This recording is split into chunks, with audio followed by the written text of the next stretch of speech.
আসসালামু আলাইকুম everyone. Cake ল্যান্ডে আপনাদের সবাইকে স্বাগতম। আশা করছি সবাই ভালো আছেন। আমিও আলহামদুলিল্লাহ ভালো আছি। এটা একটা স্ট্রবেরি ফ্লেভারের কেক। কেকটা 2 পাউন্ডের মধ্যে হবে। কেকটা অর্ডার করেছেন একজন ভাইয়া তার মেয়ের বার্থডের জন্য। তো ভাইয়া বলেছেন কেকটা একটু হাইটের মধ্যে করতে। কেকের বেসটা আমি 2টা 7 ইঞ্চির মোল্ডে করেছি।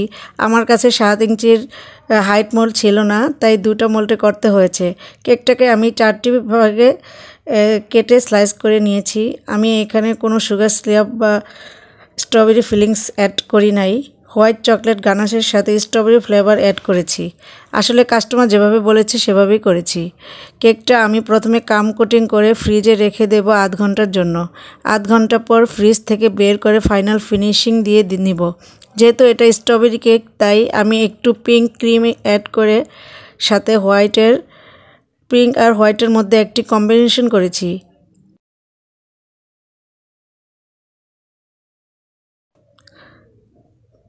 আমি উপরে চকলেট গানাশ দিয়ে দিচ্ছি। বন্ধুরা, এর মাঝে একটি কথা বলে ফেলি, আমরা শুধু ঢাকার মধ্যে কেক ডেলিভারি করে থাকি। আপনারা যারা যারা কেক নিতে চান তারা আমার ফেসবুক পেজ কেক ল্যান্ডে ইনবক্স করে ফেলুন। এবার একটা 2D নজেল দিয়ে উপরের ডিজাইনটা করে নেব। আমি কেকের চারপাশে ও উপরে কিছু ছোট সুগার বল অ্যাড করে দিচ্ছি। সুগার বল অ্যাড করার পরে কেকের লুকটাই চেঞ্জ হয়ে যায়। এবার একটি বার্থডে টপার লাগিয়ে দিচ্ছি। তো এটা হচ্ছে কেকের ফাইনাল লুক। কেকটা দেখতে কত গর্জিয়াস ইয়াম্মি লাগছে বন্ধুরা, মাশাআল্লাহ, যাকে বলে সিম্পলের মধ্যে গর্জিয়াস।